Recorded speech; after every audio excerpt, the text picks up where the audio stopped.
Folks, you're here Monday night, Sasquatch Experience, Sean Forker, Vance Nesbitt, Henry May, James Baker, Matt Arner. Tonight, we're taking you to the Sulphur River Bottoms, the Fouke Monster. Get ready, get set, let's go. And you know what? Fouke You. The views and opinions expressed by the guests of Sasquatch Experience do not necessarily reflect the opinion of the hosts, sponsors, or affiliates of the Sasquatch Experience. As always, listener discretion is advised. 911, what are you reporting? We got someone or something crawling around out here. Does a legend walk among us, lurking in the forests of our world? Did you see what it was? Was it a person or an animal or? I can't tell. All I know is that my sensor light came on and I just happened to glimpse and see this thing running across the yard. A good-sized man or something. It looks like a man. I don't know what it was.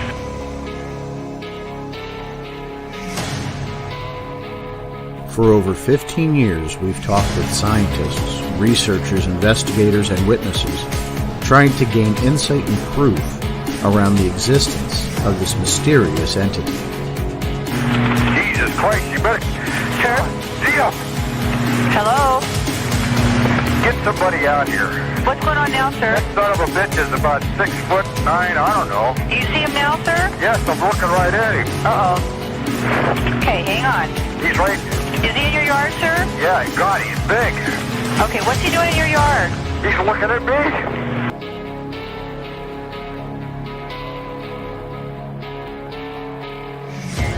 Join us as we continue into the investigation of the Sasquatch Experience.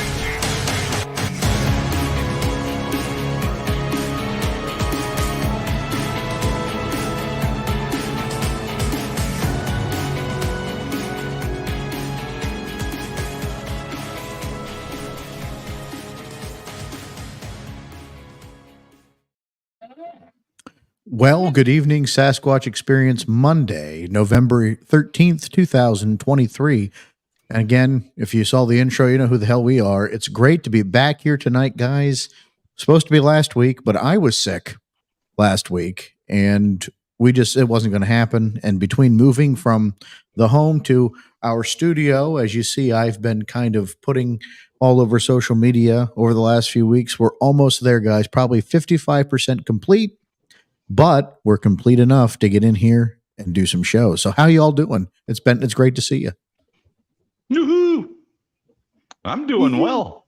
Thank you very much. I appreciate it. I know you and myself, Sean, kind of missed out there a little bit, but we're all back. We're alternating weeks, Vance, you and I. It was yeah, I think so.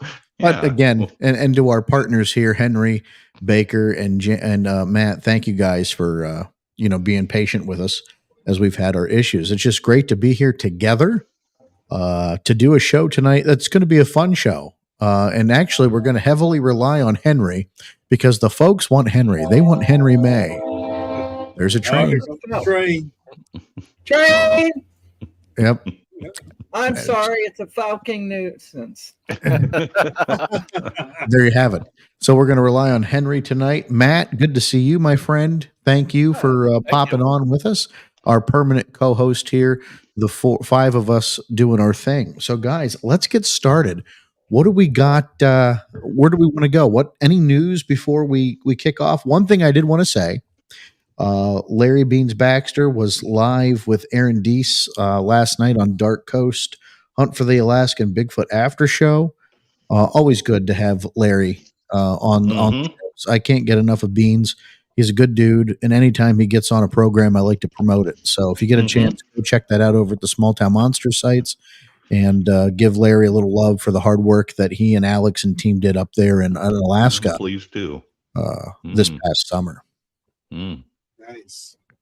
And hopefully the audio is good for you folks, because there was a crank on YouTube who was not happy with the quality. So we tried to improve it, and he never responded to my comment to him. So maybe he did us a favor and pulled the bottom lip over his head and swallowed. I don't know. Grab your ears and pull your head out of your dark and remote place. Bill in the Hill, Rigby. Good evening, guys. Hey, Bill. Bill, thanks for joining us. Thanks for coming in, guys. As you comment, make sure you allow StreamYard to see who you are, because if not, all we get is Facebook user, and then I have no idea who the hell that is. So we want to thank you personally for coming in, but we can't thank you if we don't know who the hell you are. So go ahead, Matt. We were going to talk on something, and then I stepped on you. You know what? I was going to say, I just watched the latest episode from the Small Town Monsters with the Alaskan Okay. experience. Excellent show. Now, the young lady that they had on there that they just brought out to their area, I can't think of her name offhand, but she did state that she was originally from Pennsylvania. And now she's out in the Pacific Northwest. She was with the BFRO, right, Matt? BFRO, Yes. Olympic Project. I can't think of, I can't recall her name. It escapes me. It does, but the fact that she's from Pennsylvania is actually a good thing. Represent PA, so that's always a good thing. So we are proud Pennsylvanians, at least three of us on this Yes. show. Yes. So, but the show itself, it's really coming along. Again, what they show is they may not get something all the time, but it shows what they go through when, just like we do when we're going up and checking our areas out. We may not get activity all the time, but just the exploration, seeing the different wildlife. They had found a site where there was a possible lynx kill, which was that's something you really don't see, because they're very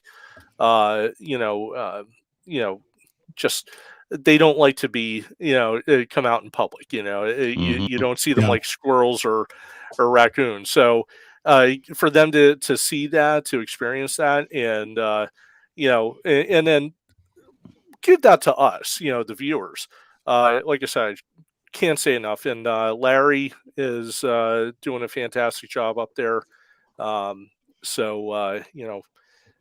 It really is a good series to watch. It is. And I have to say that one of the things I like is that there's no over dramatization. You get it as it happens. Correct. And, and Alex even says that several times in the program, like, yeah, there's not a whole lot of activity going on, but this happened. The humpback whales breaching in the middle of the night. And they did put some of that audio in there. That was pretty awesome. Oh, absolutely. That you could hear like watery explosions. It was pretty cool. Yes. But like, there's nothing that celebrates what we do more than the truth. And when you put that out there and show people that, yes, maybe, and oh, for the love of God, and over almost 30 years of this, I've had a handful of encounters, and I don't think people understand the rarity of that. And as you go and look at that from a timeline, a lot of times you're out there, nothing happens, and it is boring. And I like how they stay true to that. Yes. No, very much so. Jeffrey R. Thomas. Hey, Jeff. One of our favorite social media personalities and friends, Jeff Thomas. Hello, Jeff. What's this all about? What the Fouke is this about? And guess what? We got a bot, so I can go ahead and why the hell did I click it? Go away. Why did I do that? Anyhow, Henry. Vance, Henry, you guys got anything? I got a little bit of news. Okay. I have a brand new book that I want to highlight. This is called The Abominable Snowman of California. Henry, show us its girth. Shove it up to the camera so we can see it real close. There you go. Flip it sideways so people can see the thickness. Look at that. That is a tome, folks. That is a book. It's an abominable Bible. Wow. It's 471 pages. And it's all about the history, sometimes the unknown history of the track finds in the late 50s by Jerry Crew and the Ray Wallace Construction Company. There's also a good bit about John Green, Renee DeHinden, Tom Slick, Peter Byrne, the Pacific Northwest Expedition. It takes a more skeptical tack, but I highly recommend it because it really gives a great history, and you can tell the author really did his homework.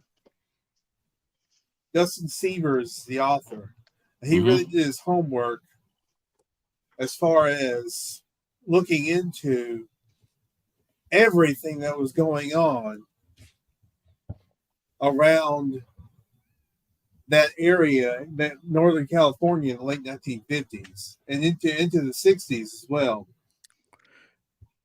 Henry, and it goes pretty deep into some of these people, not just the scenarios, but some of the people in the personalities in the field too. Yes. It's a very good book, folks. Check it out. It's worth every penny. It's a big book, but definitely something any fan and enthusiast needs to get themselves a hold on. And by the way, there's a lot of books out there that are coming down the line. Some of them are very voluminous, such as this one. But I like that. I like a book with a little meat and potato to it. Mm-hmm. But speaking of meat and potatoes, we do also. I gotta go. We're going to be talking about Legend of Boggy Creek, the Fouke monster here. Lyle Blackburn's currently running a 2-part episode called Realm of the Skunk Ape on his Monstro Bizarro podcast. If you can go check it out. Of course, Lyle's pretty much written the book, several books on the subject, and always great to hear his take on the situation down there in the Boggy Creek area. And of course, Henry will probably be taking us into that here in just a couple minutes. Henry, set it up for us, buddy. Hear the Sulphur River flows. Well, here's the thing. Some people still think that the whole thing started in the 50s or it started in 1971, that there were no sightings before that. But the thing is, if you read Lyle Blackburn's excellent 2012 book, The Beast of Boggy Creek, there is so much history that goes all the way back to the early 1900s. And there are sightings that go back that far. And Henry, now, one of the things I was going to ask you, we were talking about when we were doing the Swamp Ape episodes. You found a couple articles that went back to like the 1800s, did you not? Were they relative to the Boggy Creek, or was it just a general vicinity type situation? it was a general vicinity type deal. Like, the one from 1721 from here in Mississippi.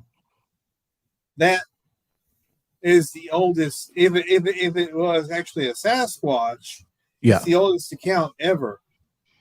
It even predates the 1818 reports. And it says that when I was doing my homework on this, there was a podcast called the Skeptoid Podcast, and they were talking about the Fouke monster in this particular article, and they found one from like 1850s in the Memphis Inquirer, and then another article from the Caddo Gazette, which would be more local to the area. Hairy creatures, and we didn't know, that they didn't have a general name. They were wild men. They weren't Bigfoot. Bigfoot didn't come till later. But Henry, go ahead. I stole your thunder there, buddy. Oh, it's okay. Don't worry about it. And the thing is, the Legend of Boggy Creek movie, which I'm wearing the hoodie right now of, the movie was highlighting things from the 1940s, from the 1940s up to 1971. And Lyle writes quite a bit about the movie in his book. And even now, the two families that moved into the house, and near the end of the movie, the one family was supposed to be named Turner, but actually their name was Taylor. But you had the Ford family, which had moved in, and it was actually a brother, Bobby Ford. But actually, Bobby was married. Even though the movie didn't say he was married. No, the movie kind of makes him look like a younger bachelor type that was hanging out with the younger cousin, and they were out fishing, and they kind of made him like the Ernest P. Worrell of the family, kind of a more how they portrayed him. Right? No, sure. Yeah. Let's be honest. Perhaps that was the intent, just to make the movie a little bit more funny. I don't know, but when that Is thing it reaches wrong through the to hang out window, with your cousin? Yeah, I think it not. is when he's a minor. No matter how you, no matter how It you was down line that up, south. Vance. Even in the South, it's against the law. Go ahead, Henry. Keep going. Our Southern expert. And of course, Bobby, he had an interesting encounter, possibly with the Boggy Creek monster, where the thing grabbed him. Now he had actually been out. He had actually was out looking for the creature after his wife said that she saw these red eyes, these cold red eyes that were the size of silver dollars. And it scared her. The thing had reached through the window. Now that part of the movie was true. Okay. Mm-hmm. But it attacking him when he was on the John, that was artistic license. I think so. Yeah. That's the best part of the movie. Like, It is. Yeah. Yeah. Well, Attack a man while he's pooping. Yeah, he didn't have a lot of time to wipe on that anybody one. that Bad had Charmin a commercial. bathroom window, they were moving to a home that does not have a bathroom window. Listen, After man, that this was movie. still, he's lucky they had a bathroom. That was more set up for an right. outhouse, No, And I get it. Right. we got to do a whole episode on Bigfoot attacking people in outhouses. In a house. Okay. I'm sure there'll be Bigfoot a grabbed me in plethora the of shit. information on that. There's definitely, If we're going to have to not- find it. Yeah, if not there, at least in transit, back and forth, Yeah, because some of right. these outhouses are a little Right. farther away Yeah. and aren't well lit. Well, Yes. maybe that's where the word squatch came from squat, 'cause, Yeah. squat, and then they're like, shh. That's where it came from. I get it. Attention listeners, this show has officially derailed. One may say it's gone to the shitter. Yeah. Anyhow. What But the yeah, hell? but Henry, there was the Ford. So what you're saying is he went out looking for the creature after it went in through the window. It reached in through the window. Right. That's what sent him out, and that's when he got attacked by this thing. Yes, he was attacked by the creature, and as he was, the thing is, in the movie they depicted steps going up to the porch. It was actually like a ladder type deal. Okay, He there's was- a picture he was in the trying to book. Mm-hmm. I think I can right on the iPad. Oh, I changed the pages. I could have had this prepared. Yeah, Well, that's not the that we were house. talking about the bathroom thing, but yeah. No, that's the. There is a picture. I do remember that. Right. Mm-hmm. As the Fords rented the property from the Simmons family. Right. Yes. But I mean, I think that story, pretty much sets the tone for the Legend of Boggy Creek film. Even though it's towards the end they have that really bad dragnet scene, down, and they're flying down the highway to Texarkana to the hospital, where he's in a state of shock, and we don't know if he ever recovers. Actually, they did say that he recovered swiftly. Oh, did he? Okay. Well, thanks for ruining that, Henry. My story's more scary and suspenseful. Yeah. That's right. Mhm. We don't know if you ever recover. What if you took the Texas Chainsaw Massacre and combined it with the Legend of Boggy Creek and made a movie like that? That would be. Oh my goodness. That would be Primal Rage. No, that wouldn't be. Well, kind of. Maybe Yeah. you're not, Yeah. might not be Yeah. wrong on that one. But, Primal Rage. when you think of the Fouke monster and the Legend of Boggy Creek, that only touches on a handful of sightings. And what I didn't realize until I sat down and started looking at this is there's dozens of sighting reports from the 1908 Willie Smith, and they show Willie Smith as the old guy sitting there in the general store talking about how crazy the boy is, his mama getting all riled up and sending him down here because some wild man out in the farm or whatnot. And but his sister had a sighting in the early 1900s. They don't talk about that in the movie because they make Willie out to be that kind of grumpy landlord type guy. But then they also have a Henry, talk about that more, because doesn't he have something happen to himself? Well, apparently he had shot at the thing back in the 50s. Okay. You know, the line in the movie, you know, well, Mr. Billy Smith didn't believe me when I said there was a wild, hairy creature in the woods. He believes me now. Willie. I remember that scene. Go out there shooting the Sasquatch. Interesting enough, though, this thing has 3 toes, not 5. Yeah. Were all the footprints, Henry, that were taken of this thing 3-toed footprints? Yes, but interestingly enough, a guy named Doyle Holmes had cast a 5-toed footprint in 2004. Okay. In the Fouke area. Both the left foot and the right foot, both the left and the right foot were they were 3-toed? Yeah, well, back in 1971, there were these tracks found in Willie Smith's bean field. 3-toed tracks. 3-toed footprints. Now, that, of course, has caused quite a bit of controversy because primates usually don't have 3 toes. Unless they're, foot. A mutant. Right. Well, doesn't that kind of tie back into what was it, 3 toes or 3 fingers on the Missouri monster, Momo? Right. Momo. How big were those tracks that they found in the Willie's field? I think they were about maybe 14, 15 inches. So bigger than that could be a turkey or something. I would say so. Because, Matt and I were out and we saw some pretty large bird tracks. But definitely couldn't mistake that for anything else that wasn't a bird. I mean, that's definitively, unless you got a freaking velociraptor traipsing around down there. Oh my.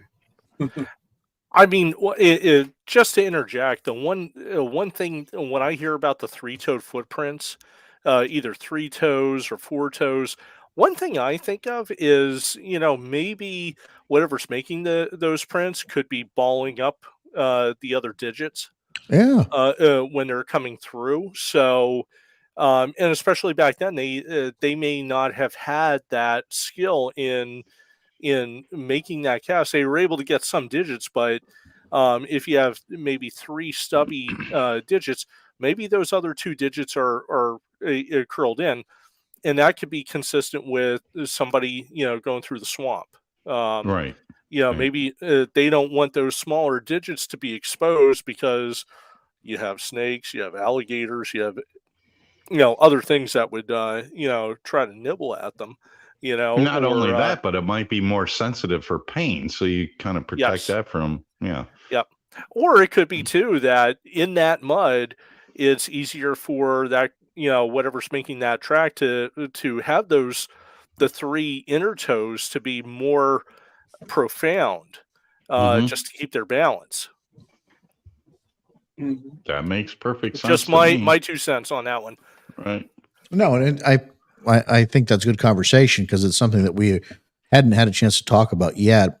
And it was on my list of topics to talk about was the foot kind of morphology of this thing being a lot different than most things. And you make a lot of point. And trust me, if you've ever banged your pinky toe off the damn end table or the desk or whatnot, you'd learn how to walk a little differently in your environment too, and to protect your digits. And, again, I often think about as this thing is traversing swamps, when you have such dangerous creatures like alligators and you have venomous snakes, I wonder what their tolerance to snakes are. Like, I wonder if they have the same response that we do.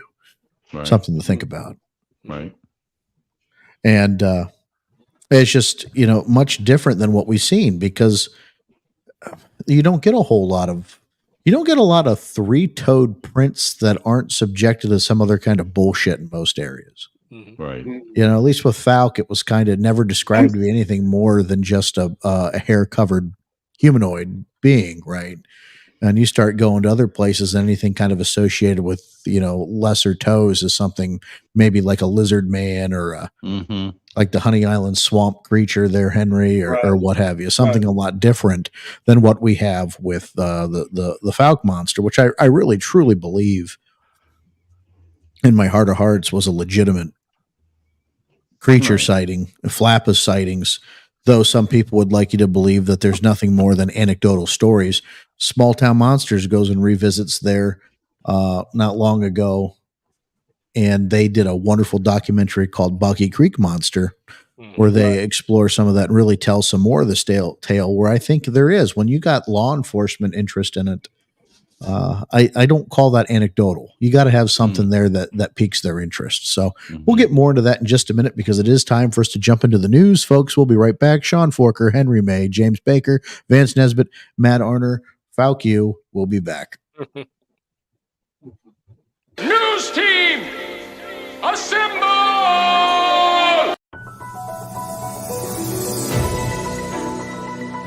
Yes. Welcome to Monday night. It's Monday already. Wow, this is Makeup Monday. Because I was out of sorts, and then Sean was out of sorts. But I can assure everybody that the physical condition of the Sasquatch Experience team is in fine working order. Mentally, I think the jury's still out on that, but we're all back on this Monday on the Sasquatch Experience version of the Bigfoot bullhorn. And this is the big distraction. Why? Well, because the world is on fire and our pants are on fire just because of the fact that humans are the most violent creatures on this planet. Could you imagine if a Bigfoot had the ability to build a rocket out of cut-up water pipes and fire it out of the woods at its enemies? Look, if we hear something like that, it probably would not surprise me in the least. But, like I said, welcome to the big distraction on this Monday night. Let's take that Bigfoot ball, see what I did there? Bigfoot ball, and tee it up and kick things off. So, according to the Washington National Guard, sightings in the state of Indiana has begun during the late 1800s and into the 1900s. Findings usually consisted of finding footprints and sporadic encounters and a few grainy photos and videos, really. Grainy photos and videos. Those who claim to have seen a Bigfoot have described just about what everybody describes. The creature is large, an upright type of ape, to an actual hairy human, sometimes standing over 8 feet tall, and is described as powerfully built. So, has Bigfoot found a home in Indiana? Well, according to the BFRO, he's been an Indiana resident since 1975. But where did he come from? The Federal Bureau of Investigation, otherwise known as the FBI, has previously looked into Bigfoot's existence, creating the now declassified Bigfoot file. Unfortunately, though, their studies, in which they found no real proof of Bigfoot, and only provided evidence that the FBI does not endorse the existence of Bigfoot. In the state of Indiana, 46 out of the 92 counties have reported Bigfoot sightings. 21 out of the 92 counties reported spotting Bigfoot more than once. For example, in Monroe County, 8 encounters have been reported, some stemming from vocalizations heard by others, and spotting a gray creature outside their homes. Some of the most recent encounters with Bigfoot date back to 2020. The most recent encounter was in June of 2020 in Washington County, and it was reported by 2 hikers where they heard knocking in the woods. They described the noise as if a baseball was hitting a bat. Maybe just a ball game in the woods. Now, another encounter happened in May of 2020 in Brown County, where a father and daughter spotted a creature who appeared to be 6 foot tall, gray in color, and very, very strong looking. Prints were also said to be found in the area. So, where can you see Bigfoot? Well, that's the million-dollar question. I don't write these articles, people. I just read them. The states with the most reports are Washington State, California, Florida, Ohio, and Illinois. The most recent sighting was in May of 2023 in Washington State, where hikers reported possible Sasquatch vocals and stalking in the center of Herstein Island. I said Herstein, not Epstein. If you would prefer to stay within state lines, head to the woods and pay attention to the BFRO's website for 2023 Bigfoot expeditions for the Sasquatch lovers in your life. When we come back, an event announcement out of one of those previously mentioned states. You're listening to the Sasquatch Experience.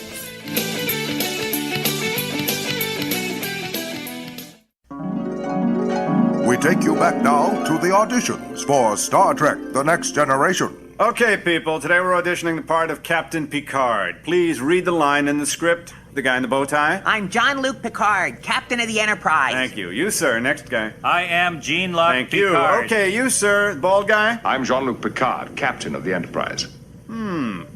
Bald guy? Yes? Do you get airsick at warp speed? Star Trek: The Next Generation. One hip starship. Weeknights at 7 on Channel 6.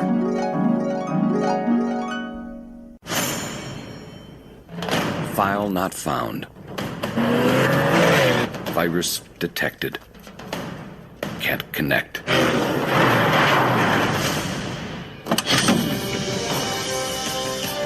Finally, your suffering is over. We'll take it from here.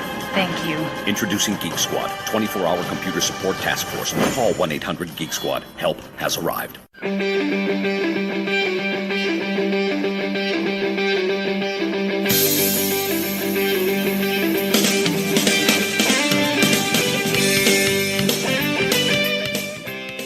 Yep, it is the Bigfoot Bullhorn announcement time. This announcement is for the Sasquatch Summit of 2023 in Washington State. Now, the date is Friday, November 17th of this year, and it runs through the 19th, which is a Sunday. And it's located at the Quinault Beach Resort and Casino, 78 Washington 115 Ocean Shores in Washington State. The Sasquatch Summit is an annual Bigfoot research conference that takes place in November in the Sasquatch capital of the world, the Pacific Northwest. It features guest speakers, expeditions, vendors, and information. Now, they don't claim to have all the answers, but the researchers they feature have a passion for Sasquatch and share their findings with you. Thanks again for listening to this edition of the Bigfoot Bullhorn exclusively on the Sasquatch Experience. And as always, until next time, keep those toes in the mud.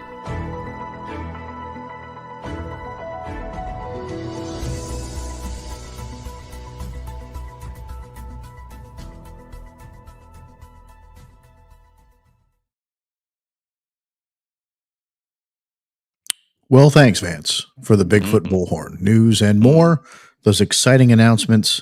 If that didn't get your blood pumping, I don't know what did. Sasquatch Summit this weekend. Cryptid Con's also coming up. I believe it's also this weekend in Lexington, Kentucky. Yes, And yeah, we're going to have to get some feedback on that. We're going to have to go to one at some point in time here. I'm just... It's great to be back here with you guys tonight as we talk about some Fouke monster. Henry, reports of this creature, they go from like the 1960s, 1990s, and then nothing until like very sporadic through the 2000s. What's your take on all this? Let's go a little bit deeper into this. You know, it's a good question.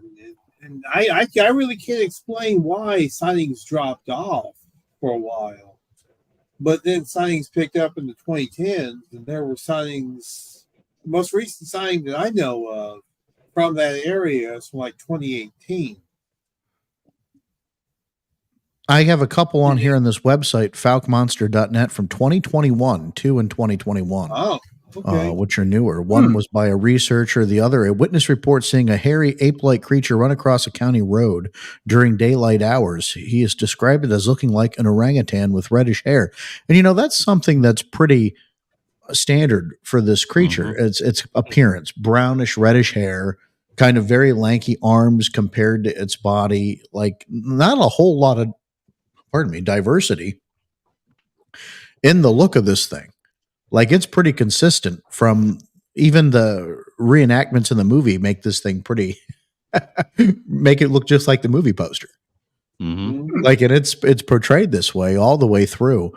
Like the majority's reports, one covered in black hair in 1974. But a lot of these were,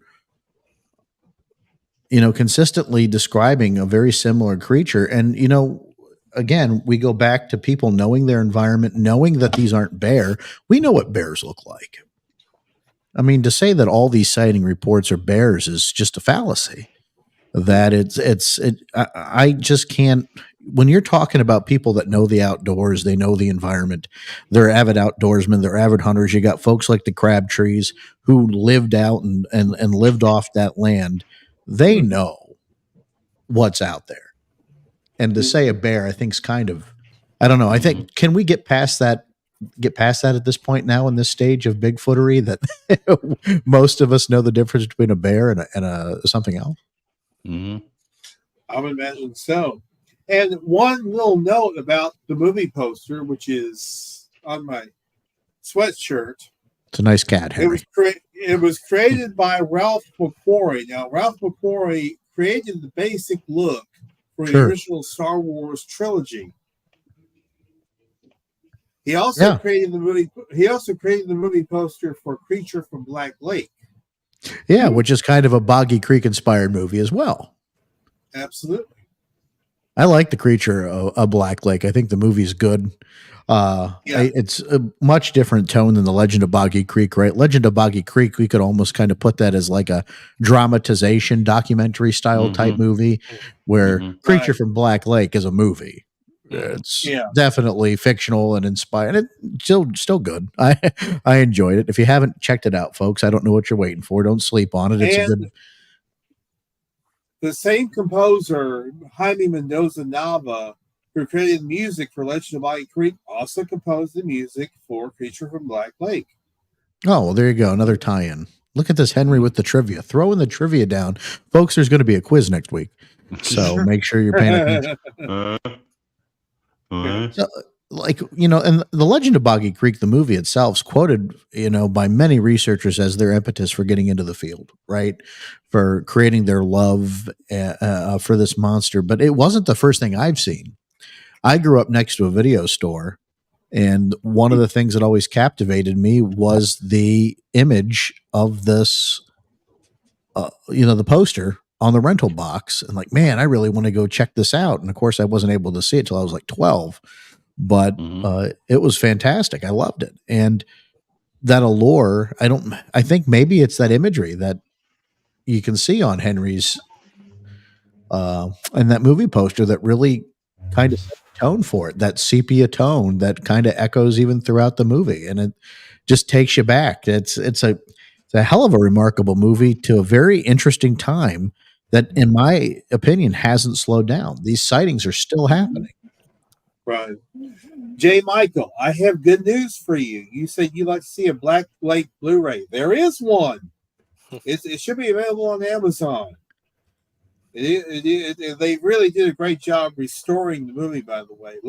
It looks and sounds terrific. Don't try to touch me while my pants are down. I'll fight you. That I was really hoping that's referring to the outhouse incident, unless I missed something going on during the news break. Okay. Okay. You come at me while my pants are down. Let's just say there's going to be a prison riot. Now, Henry, that's interesting because in 1971, the three-toed tracks are discovered in Willie Smith's soybean field, but you're saying he had an encounter in the 50s as well. But they don't really portray it that way. The timeline's a little out of sync when you watch it, the movie. Right. It Yeah. is.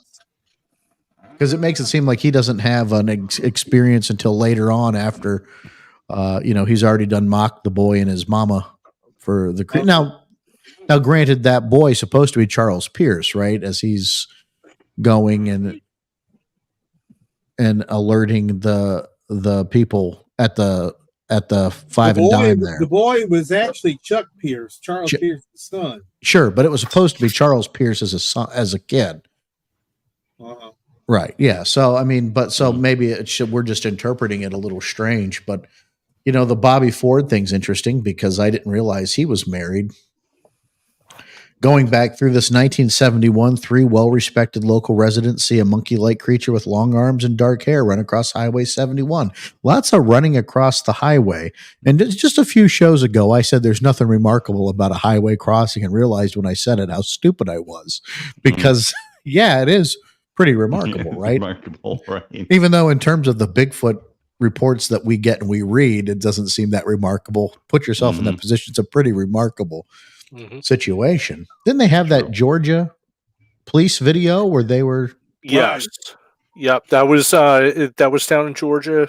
That was caught on a dash cam, and now that was an early generation dash cam, so it's not the best. The technology now, is so much greater in our dash cams, but that was actually caught on a police a video cam. I believe he was it was just on a normal call. He was just doing a transport, so it was nothing special. And this creature had just basically took the 3 steps, like everyone says, across, and you see it on that dash cam. Yeah, it's interesting. No, you didn't see it. No, you didn't see that, Matt. Very funny. Anyhow, J. Michael asks, have you seen the Blu-ray of Boggy Creek? Is it worth purchasing? Yeah, it is, Jay. Actually, Bake and I went down to one of the premieres of it at the Phoenixville, Pennsylvania, at the theater that was in the Blob. What was the name of that theater, for the love of Christ? The Colonial Theater. Right. The Colonial. Yeah. And so it was myself, Baker, and my son and daughter. It's a nice theater. And we watched it, and it was amazing to see it up on the big screen in 4K. And I'll tell you, I didn't remember some of those scenes in the movie. So I think that was Henry. I texted and said, Henry, I didn't know that when the Bobby and the boy are down by the creek and they actually see the footprint down there. I didn't know that was in the movie before because I don't ever remember recalling it in the film. But I went and saw it. And I'm like, my God, it just seemed like there was so much more to the movie. Maybe because it was just such the grand scope of the large screen I was seeing it in, and the quality, it really takes you in. It's visually stunning. It sounds great. They did a really good job with the remastering. It was like the 11th popular film of that year. It made a good couple million. It only had $160,000 budget. I mean, right? You figure, and it turned into a cult classic. That's part of the reason why it's made money. I mean, you got a lot of your movies constantly it made that don't make any. It made $20 million in its initial run. That's a lot of money. Especially for 1972. 72, yeah. And with $160,000 budget, that's like a blockbuster, Yes. Die Hard of the Bigfoot. The return on investment pretty good on that film. I'd say that. I think most of the showings of that was not, I do believe, from what I recall, most of the showings of that film was actually at drive-in theaters. So it's a drive-in movie. It really is. It sets that theme. Vance, you were around when this came out, right? What was when the Legend of Boggy Creek came out, and then the whole Do you remember a lot of news coming from that area at the time of these strange creature sightings? To be honest with you, I hadn't seen the movie until probably 15 to 20 years after it was released. Okay. So, yeah, I was kind of lagging way behind on that one. So I can't give you what the current tone was at the time when it was released. But, when I saw it, I found it completely fascinating because after the fact, I had already seen the PG film, and this just kind of starts to tie everything together in a nice little pouch of, okay, something creepy is happening. And that's what really starts to spur a lot of interest, and I think a lot of researchers that are younger than myself probably got tied into more interest in the field because of that film, and let's take a look and see what might actually exist, because it seems like the evidence is overwhelming. Yeah, there were a lot of people that were inspired by Legend of Boggy Creek, as we talked to about the, at the beginning of the show. Me, it was one of the things I came into later. It wasn't necessarily, something that was there now for me. Right. But I grew up, like I said, next to a video store. It was that little video sleeve that always caught my eye. And there was that one. I think it was another movie called Trog or something like that. And then a couple other movies in there that were like all kind of right Bigfooty and monster related, the, B movie specials that, kind of came after that. Now, like just going back, and you go to the FoukeMonster.net, this person compiles all the accounts from various resources, Lyle Blackburn's books, interviews, newspapers, books, databases. Now, they don't go into detail in depth, but they do just list them. And like I said, guys, there's a ton of them on here that I had no clue. That's actually Lyle's site. That is actually Lyle's site. FoukeMonster.net? Yes. Okay. It does promote the case book, but it didn't seem like it's written in the third person then, if that's the case, which I respect that. It's okay. I refer to myself in third person occasionally too. Fork Chop doesn't like that.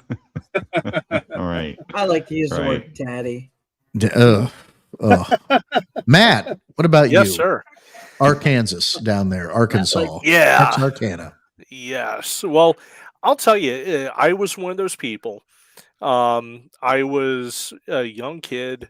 I grew up. My dad was in the U.S. Navy, so we bounced around quite a bit.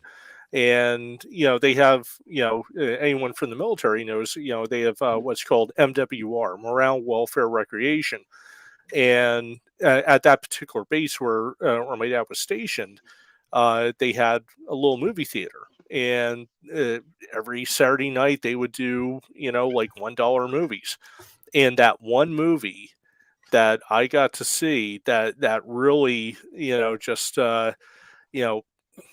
sparked everything was seeing The Legend of Boggy Creek. One thing that I really thought, though, was, especially with the bathroom scene, my relatives in rural Schuylkill County at the time, that was the kind of place that they lived in. They lived in a house like that out in the woods. So every time I was up there and it was dark, I'm like, I hope I don't have to go to the bathroom at night because something's going to reach in, But really, ever since then, from that point forward, then I started getting that interest. Going to the library. I was the one, not going into the regular science fiction books. I was going into the, they had them set in a separate section, which was, with the monsters, between, Frankenstein, the Wolfman, the little MGM books that they had. And then in the back, they would have something like the John Green book, or they'd have, books by, I remember there was one book, and I can't recall the name of it, but it had a picture of Renee DeHindren out in front of the wooden statue, the wooden carving of Bigfoot, and I was like, oh my god, just seeing them in the flannel and everything. I'm like, I'm like, that's where I want to be, and it just as a young kid. So it really did, spark that interest. Mm-hmm. Oh, I think we lost. No. You didn't. Jay Michael, Jay Michael's stating how they met a family that claimed they had a costume and ran across Highway 71 often. That's kind of how you get shot. Mm-hmm. Well, where was that happened? There was a guy that was hit in a costume up in the Pacific Northwest. Was there not? Yes. In Not Montana. long ago. In Montana. I think it was a CSI Las Vegas that started that way. The guy was thrown up on the side of the road in a furry costume. The guy thought he was a coyote. Mm-hmm. Yeah, well. Just so you folks are aware, t-shirts are available. Go to SasquatchExperience.com and click on shop and get yourself a lovely Sasquatch Experience t-shirt. Listen, Pork Chop's got to sell somewhere here. We have a studio to pay for now. You see, during bear and deer season, you will not be killed for wearing our shirt. Mm-hmm. No, but you should always wear orange, by the way. Hunting season is in effect here. Hunter safety is important. Wear a ghillie suit and crossing the road, F around and find out. Yeah, that's not a good choice. No, it's not. And it's a good point to call that out. Matt is our safety officer here on the show. So yes. You're also I was going to say one thing that I think I brought up in past shows was when they were filming Return of the Jedi, and they were in California. They actually had armed security that would go with the actor Peter Mayhew, I yeah. believe. While they were filming his scenes, because of the fact that they thought that he was going to get shot by somebody looking for Sasquatch, and so really, I mean, these people that do hoaxes, and we had a guy on Reddit in the Pennsylvania subreddit that said that he was going across Central PA, wearing a costume and doing everything. I'm like, dude, that's gonna get you hurt a lot. Yeah, that you're going to be on an obituary list soon. Yes. Well, like yesterday, I'm driving back to the house and a deer comes up out of the woods out of nowhere. If I wouldn't have been really watching, I'd be picking him out of my grill or getting a new truck this week. Like that stuff happens so quick. Don't push your luck with it. But as we've said a billion times, how much does all these shows and festivals and this, that, and speakers, how easy do we make it for them to do these things? Because we give them all the tools. Yeah. Yeah. And then we talk about that. We talk about that every week. We make it easy for folks to host. You could be famous if people think you're Bigfoot, and then you can take the costume off and you're blah, blah, blah. Or you could be getting hit by a truck, and then we're going to... And particularly with Southern culture, especially being in Arkansas, Missouri, Mississippi, somebody that's going out there, they're going to get shot. There's no doubt about it. Yeah. Hell, in our area, you'd get shot. Absolutely. Someone sees that. I mean, that's just it. When you play stupid games, you win stupid prizes, and that's one of them. Like, not a great idea. So, very true. Rerouting us back to this, the Fouke monster, the movie kind of set the tone that after the 70s and that stopped, but it didn't. And that's the great thing. Like, the reports amped up in the 80s into the 90s, kind of petered off a little bit, and then into the mid to late 2000s, 2010s into the 2020s, they start picking up again.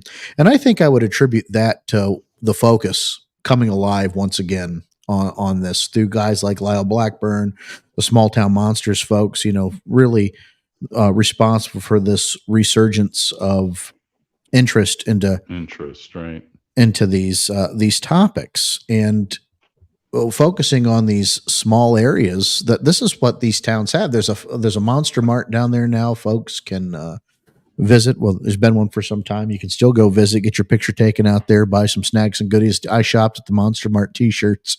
It is becoming a kind of a local thing, but it wasn't always, Henry, associated positively. No. Folks didn't like that. No. And when I went to Fouke in 1983 with my grandparents, the townspeople were like, "Oh, this is all just a big hoax started by Smokey Crabtree." But it's amazing how the town 40 years later has sort of embraced the creature, you might say, sort of embraced the legend that they have in their area. Oh, it's this underlying dark tourism thing. You know, it's what you have to bring people to your area. Look at, and they've seen it happen to places like Point Pleasant, which have, you know, embraced their spooky history and have, you know, revitalized and changed the area. And Henry, you know, you make that point that the Crabtree family was, you know, kind of, you know, they particularly Smokey was the one that kind of perpetuated it and kept it going. But there were also other prominent townspeople that had sightings of this thing throughout the years, not just the Crabtree family, right? Right. What was the name of the family? Was it the Searcy family? The girls that were there at the house. Mary Beth, close that window. Baby's gonna get a draft. You know what I'm talking about? Right. Yeah, Right. that's my Cersei second family. favorite. Yeah, the Cersei's. That's another great story, Henry. Yeah. How's that one go? I'm queuing you up here. Well, apparently it was the one girl, her mother and her sister and their sister's baby. They were alone in the house, no menfolk, and the baby was apparently getting cold, so Mary Beth was asked to hang something on the window. Like a sheet or something, a blanket. She was about to, but then she saw the thing, a sheet, right? And she saw the thing out in the yard, and it freaked her out, and she fainted. Yeah, it's a great part of the movie.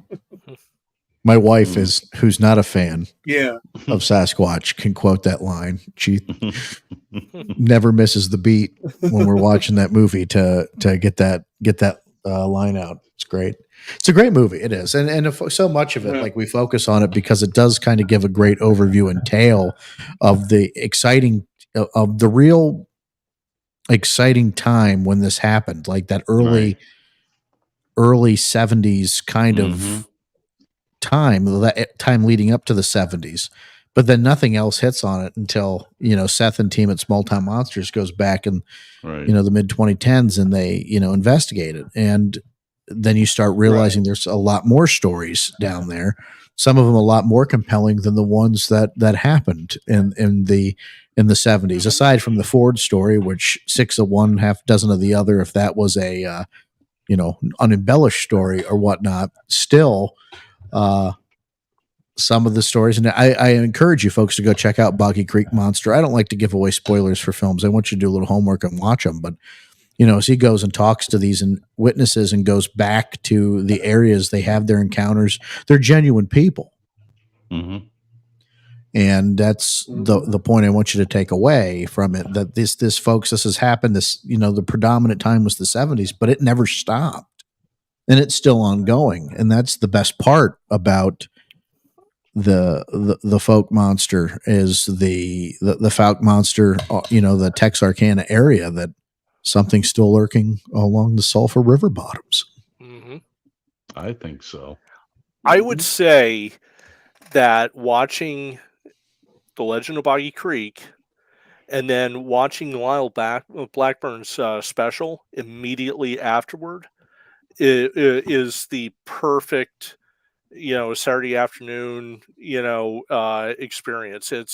It's almost like watching, you know, a Star Wars film, you know, the Star Wars films in a certain order. You have to watch that film first, and then with Lyle's, it's almost like a director's cut, because he goes in and takes you to those scenes that were in the movie, and talks to the people, and it really is fascinating. So the two of them, my opinion, should be watched one after another. Yeah, absolutely. I agree with that. And we're going to try to get Lyle on the program here. We haven't had Lyle on. I don't know if we've ever had him on Sasquatch Experience. I've had him on other programs I've hosted, but never on Sasquatch Experience. So we are going to start bringing some guests back, but we really wanted to spend some time with us, the five of us, getting to know our audience and play around with our audience a bit. What's that, Henry? Yelling at the cat again. Oh, okay. Any final thoughts, gentlemen? We never had him on this show. Right. No.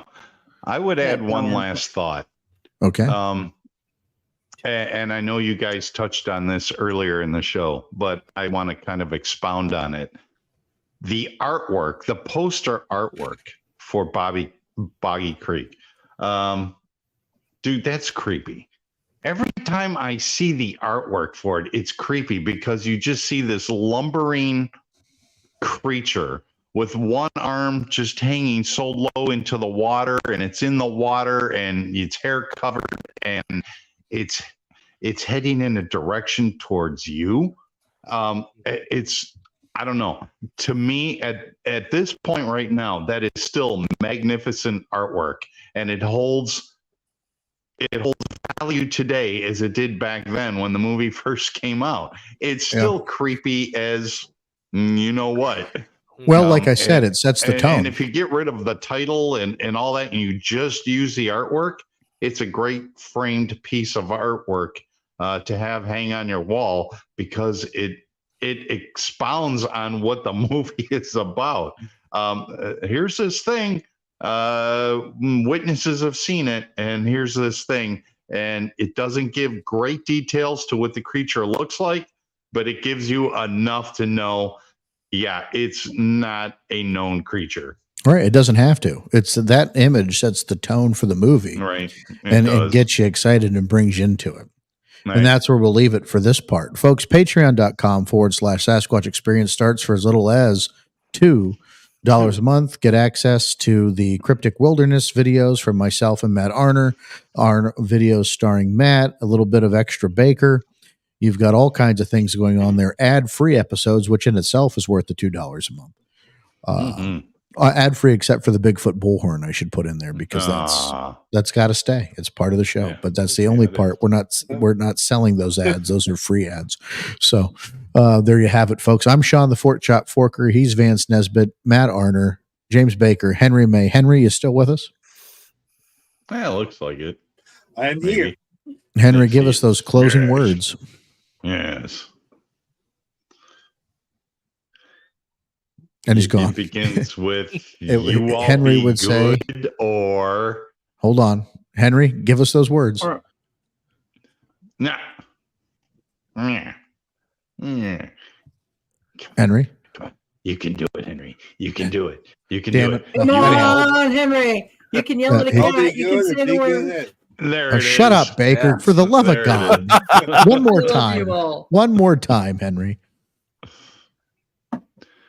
Y'all be good or be good at it.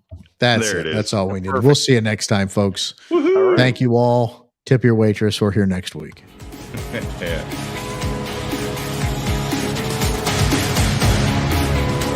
You've been listening to Sasquatch Experience.